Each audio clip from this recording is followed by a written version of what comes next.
Estimado y estimada, primero que nada, muy buenos días, espero que se encuentren muy bien y tal como ya les había adelantado un poco en tutorías, la clase de hoy vamos a hablar sobre la antigua Roma. Al igual que lo hicimos con Grecia, vamos a ver o comprender las principales características de cómo se organizaron políticamente, social y culturalmente en la antigua Roma.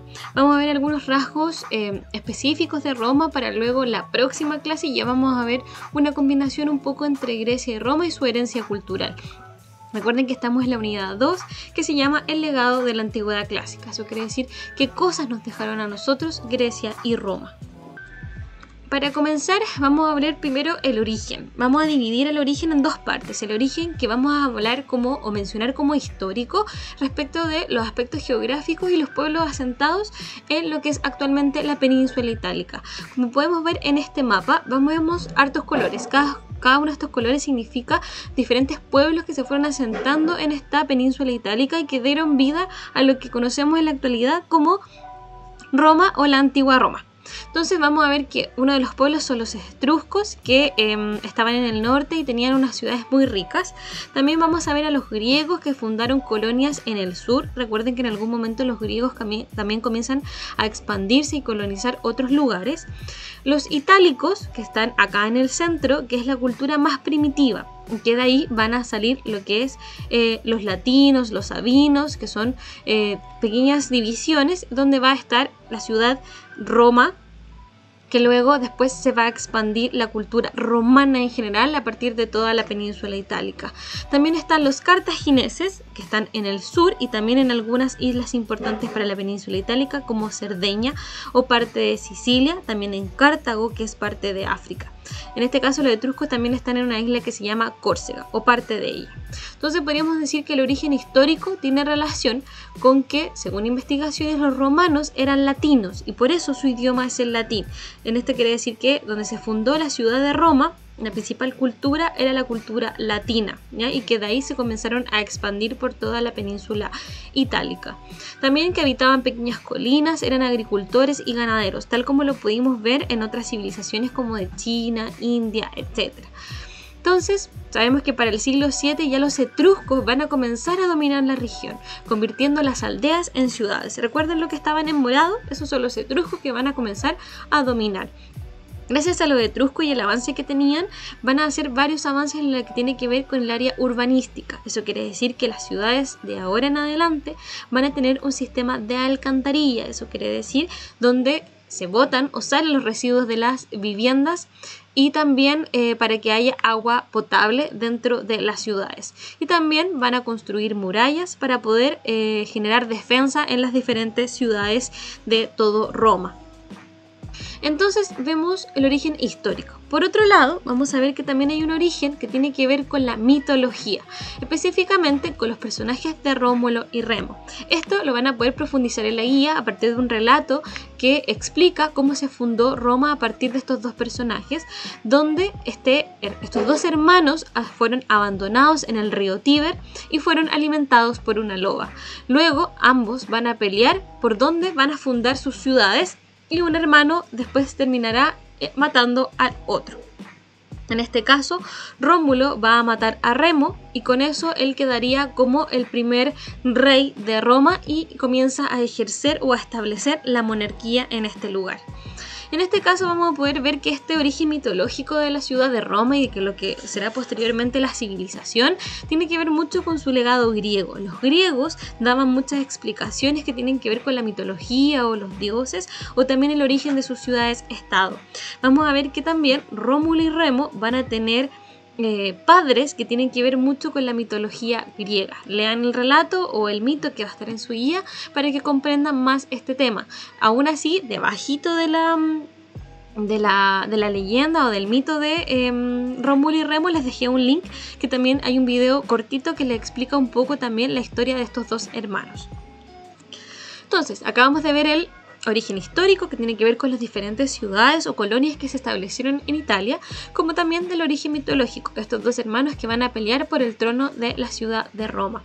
Entonces, a partir de esto vamos a ver cómo la ciudad de Roma fue evolucionando políticamente. Esto, véanlo bien porque les va a servir para un ítem de la guía. Entonces, línea de tiempo, vamos a ver que primero se va a establecer una monarquía. Recuerden, como vimos en Grecia, que la monarquía es cuando hay reyes. Se da desde el 753 a.C. hasta el 509 a.C. También recuerden que los números antes de Cristo se cuentan al revés. Por eso, este es mayor que este. Espero que lo recuerden, lo vimos en la primera clase que tuvimos presencialmente. Luego se va a dar la república en Roma, y vamos a ver qué significa república y su definición en el latín, y luego va a haber un imperio. La monarquía es del 753 al 509, la república del 509 a.C. al 27 a.C. y el imperio se va a dar del 27 a.C. hasta 476 después de Cristo. Si nos damos cuenta, Roma duró muchos años, de hecho desde antes de Cristo hasta después de Cristo. Entonces, característica importante, la monarquía es un periodo regido por un sistema monárquico, eso quiere decir que hay reyes. En la república, Roma va a comenzar a conquistar no solamente Italia, sino que todo el territorio que está en el contorno del mar Mediterráneo, y también el imperio, que va a ser la máxima expansión de la civilización romana, no solamente geográficamente, sino que también cómo se va a comenzar a expandir esta cultura que nace en una ciudad y termina siendo un imperio. Entonces, vamos rapidito para que alcancemos a ver todo. Primero, monarquía. Sabemos que se dan en estas fechas donde el primer rey lo vamos a considerar, según lo mitológico, va a ser Rómulo. Y los últimos reyes ya de esta monarquía van a ser de origen etrusco. El último que vamos a conocer va a ser Tarquino, o también lo van a poder encontrar por Tarquinio el Soberbio, ya que los latinos van a rebelarse frente a la dominación etrusca que tenían, y en el año 508 van a destronar a este último rey, Tarquinio el Soberbio. Luego de esta monarquía va a comenzar a originarse lo que será la República Romana. Es importante entender a dos grupos de la República Romana, que son los patricios, que eran los ciudadanos ilustres o los mejores ciudadanos, eran parte de las familias más antiguas de la ciudad de Roma, conformaban el Senado, que tenía como iniciales SPQR, Senatus Populus Romanus, eran los que se encargaban de ratificar las leyes que votaban los comicios, que le voy a explicar después qué es, aconsejaban a los magistrados y dirigían la política exterior, las finanzas y la religión. Por lo tanto, podríamos decir que los patricios conformaban la institución más importante de Roma, que era el Senado, que tomaba casi todas las decisiones que tenían que ver con Roma. Y también estos van a ser los encargados, o fueron los encargados, de abolir la monarquía. Eso quiere decir que ellos fueron los que sacaron a Tarquinio el Soberbio y para instalar una república. Otro grupo social van a ser los plebeyos, que vamos a ver que son los sectores que son más pobres, que además eran los artesanos, campesinos y comerciantes, y que formaban parte del ejército pero que no tenían derechos políticos, ¿ya? Si bien hablamos que los plebeyos son de los sectores más pobres, aún así dentro de estos plebeyos también habían plebeyos que eran ricos o que tenían más dinero, no sé si tan ricos como los patricios, pero sí que tenían dinero. No obstante, no tenían ningún derecho político. Entonces, además de entender estos grupos sociales que había en la República Romana y además de conocer lo que era el Senado, vamos a ver que habían diferentes magistrados, ¿sí?, o cargos políticos que manejaban la República Romana. En orden de importancia están de la escalera desde arriba hacia abajo. El cónsul va a ser el personaje más importante, va a reemplazar o va a ser como por ejemplo el emperador, que se va a dar posteriormente en el imperio, pero durante la república se va a llamar de esta manera y va a dirigir la armada. Luego viene el pretor, que es el jefe de justicia, junto al censor, elabora el censo, que el censo es como hasta la actualidad, la idea es de contar cuántos ciudadanos hay en una nación, también para ver cómo viven estos ciudadanos. Luego va a estar el edil, que administraba o se encargaba de la administración municipal. Es muy parecido como al alcalde que tenemos hoy en la actualidad. Y también está el cuestor, que se encarga de las finanzas de la nación. República en sí viene del latín res publica, eso quiere decir la cosa pública. Y con esto quiere decir que todo se ve públicamente. Todas las decisiones las toman los ciudadanos para poder mejorar la ciudad, o en este caso la República Romana. Entonces, vamos a seguir hablando de este grupo de patricios y plebeyos y vamos a ver que va a surgir un problema durante este periodo de la República. Vamos a ver que Roma va a querer expandirse constantemente, ya no solamente ser una ciudad ni estar o ser parte de la península itálica, sino que va a comenzar a querer conquistar territorios sobre o por el mar Mediterráneo, y para eso necesitaba un ejército. Recuerden que eran los plebeyos los que componían el ejército. Por lo tanto, van a comenzar revueltas en el siglo VI y V porque se niegan a tomar las armas. ¿Qué van a hacer? ¿O qué van a pedir? Los plebeyos ricos pedían tener más derechos políticos o simplemente tenerlos, mientras que y ser ciudadanos y también igualdad civil y política. Mientras que, ahora sí, los plebeyos pobres pedían mejorar su situación material, sobre todo lo que tenía que ver con la comida o tener trabajo para poder subsistir. Entonces, ¿qué va a pasar? Estas revueltas plebeyas que inculcaron o hizo un conflicto entre estos dos va a provocar que al final se cree un cargo llamado tribuno de la plebe. Eso quiere decir que ahora los plebeyos van a tener derechos políticos y van a poder representar a su grupo social ante los cónsules y el senado. Entonces, de esta manera vamos a ver que la República Romana no va a haber la misma calidad de ciudadanos para todos. Al igual que lo vimos en Grecia, los ciudadanos solo van a ser patricios, hombres, plebeyos solamente después de estas fechas, eso quiere decir solamente después del siglo V van a ser ciudadanos, antes no lo eran, y personas que sean parte del ejército, que podían ser plebeyos o patricios. En cambio, ¿quiénes no van a ser ciudadanos? Más de la mitad de la población, ya que no podían ser los esclavos o libertos. Con libertos me refiero a aquellos esclavos que pagaron su libertad. No podían ser los extranjeros, también llamados metecos. No podían ser las mujeres, aunque si bien las mujeres tenían mucha más libertad que las griegas, podían incluso comprar propiedades, no podían ser ciudadanos. Y por lo tanto también los niños o personas no aptas para el servicio militar tampoco se les consideraba como ciudadanos. Podemos decir en conclusión también que la sociedad romana en general era una sociedad muy patriarcal. Importaba mucho no solamente el hombre, sino que el pater familias, eso quiere decir el hombre de familia. Y por eso podemos entender que también todos los ciudadanos solamente eran hombres. Sigamos entonces, vamos a ver que Roma se va a comenzar a expandir en 3 etapas principalmente. Después de que resolucionan todo este problema entre patricios y plebeyos, comienzan a conquistar territorios. Primero van a adueñarse de la península itálica en general, luego se van a enfrentar a Cartago en las guerras púnicas, por lo tanto van a tomar posesión de parte de África, y por último van a conquistar Grecia y el mar Mediterráneo oriental, ocupando España, que es la actual España, Galia y Britania. ¿Ya?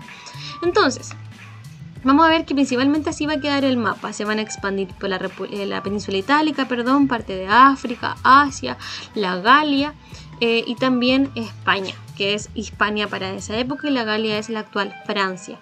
De esta forma, Roma se va a convertir en la primera potencia comercial y marítima. Vamos a ver también que sabemos que entre diversos grupos humanos siempre van a haber problemas y que no pueden ser siempre solucionados por las personas que están involucradas. Por lo tanto, por ejemplo, no sabemos quién rompió las vasijas, qué queríamos vender en el mercado, qué podemos hacer. Para esta época, para evitar conflictos entre patricios y plebeyos, se va a crear la primera compilación o recopilación de leyes escritas, llamada la Ley de las 12 Tablas. Antes, las leyes solamente las conocía un grupo. ¿Y vienen cuál grupo era? En este caso, los patricios, los más adinerados, los más ricos, los más importantes, eran los únicos que conocían las leyes. Por lo tanto, para no tener problemas con los plebeyos, ahora las leyes van a estar escritas y así todos las podían conocer. No obstante, pese a que Roma se está expandiendo y podemos pensar que está súper bien, que está ganando territorio, riqueza, ya no hay problemas, crearon las leyes para evitarse problemas, etc., va a haber una crisis en el siglo I. Primero, dijimos que estamos en una república y lamentablemente una república es un sistema de gobierno que fue pensado solamente para gobernar una ciudad, y en este caso Roma ya está expandido casi por todo el mar Mediterráneo y se estaba convirtiendo en un imperio. Eso va a llevar a conflictos sociales y a guerras civiles. Lo segundo va a decir que esta expansión va a haber enormes desigualdades sociales. Algunos van a perder sus territorios, los campesinos se van a la guerra y arruinan sus tierras, por lo tanto quedan sin dinero, mientras que otros se enriquecen con los botines de guerra. Entonces, ¿qué va a provocar esto? Que a finales de la República, este periodo de expansión va a llevar a conflictos y guerras civiles, desigualdades sociales y una crisis en el sistema de gobierno, que era la República.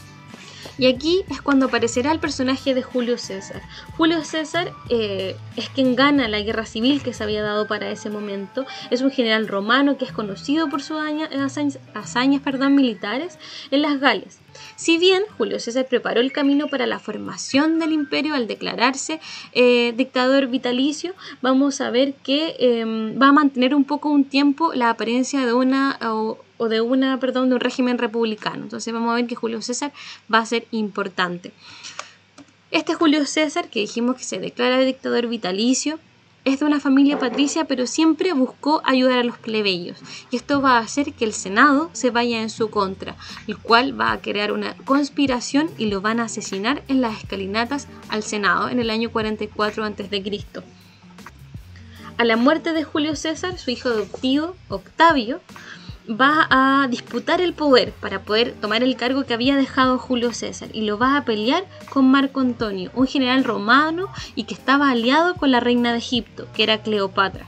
Finalmente, en el año 31 a.C., Octavio va a enfrentarse con Marco Antonio en la batalla de Accio, donde Octavio va a salir triunfador. De esa manera, Octavio se instala en el poder hasta su muerte, recibiendo del Senado el título de Augusto o Venerable, y de esa manera va a mantener el título o el poder en la dirección de Roma. Por eso quizás van a encontrar a Octavio llamado como César Augusto también, va a recibir ambos nombres. Durante el periodo que va a gobernar Octavio se le va a llamar la Pax Romana, ya que gracias a Octavio va a haber una estabilidad política y económica en todo el territorio que era de Roma para ese momento. Y también va a efectuar la romanización.